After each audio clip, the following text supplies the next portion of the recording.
সাধারণ জনগণ হিসেবে আসলে আমরা খালি একটা কাহিনী দেখে যাচ্ছি ভাই। তিনি কি এমন কি করেছে যে এখনই এই সেফ এক্সিটের এই বিষয়গুলি আসলে সামনে আসতেছে। অন্তর্বর্তী সরকারের কিছু উপদেষ্টা সেফ এক্সিট বা নিরাপদে সরে যাওয়ার উপায় খুঁজছেন, এমনটা অভিযোগ তুলেছেন জাতীয় নাগরিক পার্টি এনসিপির দুই নেতা। এরপরেই দেশের রাজনৈতিক অঙ্গনে শুরু হয়েছে তীব্র আলোচনা সমালোচনা। এ নিয়ে কী ভাবছে নাটোরের সাধারণ জনগণ, তাই জানবো কালের কণ্ঠের নিয়মিত আয়োজন জনতার কণ্ঠে। দর্শক, আপনিও জানতে পারেন আপনার গুরুত্বপূর্ণ স্বাধীন মতামত। সঙ্গে আছি আমি গোলাম রব্বানী।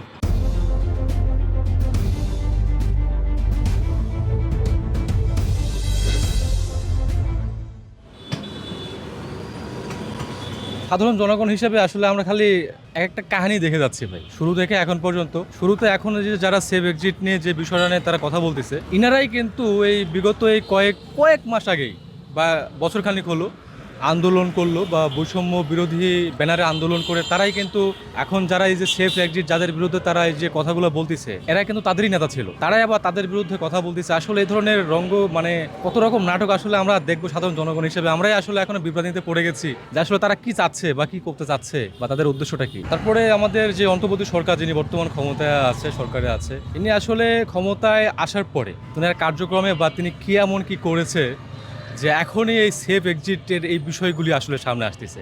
যে নেতারা এরাই তো জুলাই আন্দোলন করে দেশকে এরাই হচ্ছে সব কিছু গোছাই নিছে। হ্যাঁ, এই উপদেশটা তো এরাই সব কিছু উপদেষ্টাদেরকে নিয়ে মাঠে এরাই কাজ করছে। এখন আবার কি হয়েছে যে এনসিপিরাই হচ্ছে উপদেষ্টাদের বিরুদ্ধে এরকম কথা বলতেছে।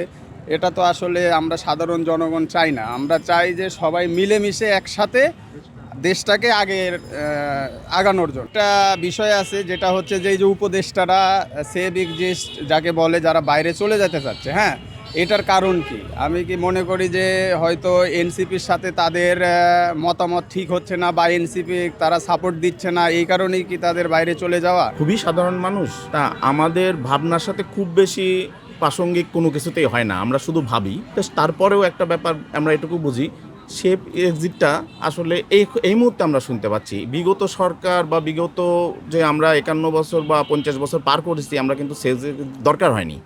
এ সময় এসে যদি সেফ এক্সিটের বিষয়টা সামনে আসে, আমরা বলবো আমরা কোথায় যাব, আমাদের সেফ এক্সিটটা কে দিচ্ছে। পদ্মা সেতু, মেট্রো রেল এবং এলিভেটেড এক্সপ্রেসওয়ে নির্মাণের গর্বিত অংশীদার বসুন্ধরা সিমেন্ট। এনসিপি যারা আমাদের নতুন জাতীয়তাবাদী দল, তারা হচ্ছে আমাদের গণ অভ্যুত্থান, যেটা 24-এর গণ অভ্যুত্থান, ওনারা অনেক বেশি সাপোর্ট দিয়ে আমাদের এই পর্যায়ে নিয়ে আসছেন। একটা অন্তর্বর্তী সরকার ডক্টর মোহাম্মদ ইউনূসকে নিয়ে আসছেন। ভালোই চলতেছিল এখন পর্যন্ত, কিন্তু লাস্ট শেষের দিকে আমরা দেখতে পাচ্ছি ওনাদের আচরণ একটু অন্যরকম। ওনারা সেফ এক্সিস্ট খুঁজতেছে বা এরকম টাইপের কথা শোনা যাচ্ছে লোকে মুখে। আসলে এটা অন্যরকম দেখায়, অন্যরকম শোনায়। এটার আসলে একটু পরিবর্তন দরকার, কারণ পরিবর্তন না হলে ওনাদের প্রতি আমাদের যে আস্থাটা আছে, দেশকে ওনারা সামনের দিকে নিবে, ডেভেলপ করতে পারবে, এটা আসলে ওনাদের প্রতি আমাদের ওই আস্থাটা থাকবে না।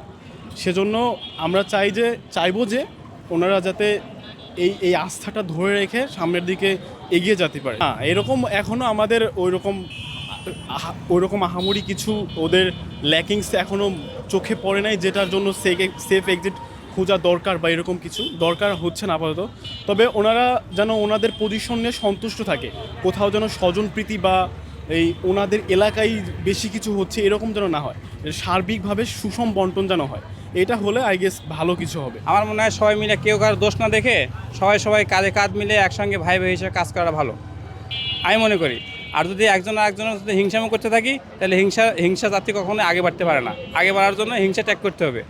একজন হিংসা ত্যাগ করার পরে একজন চাবো উপকার করার জন্য। আপনি উপকার করতে, আপনি উপকার করতে, দেখবেন এখানে কোনো ভেদাভেদ থাকবে না, আর তাতে দেশ আগায় যাবে।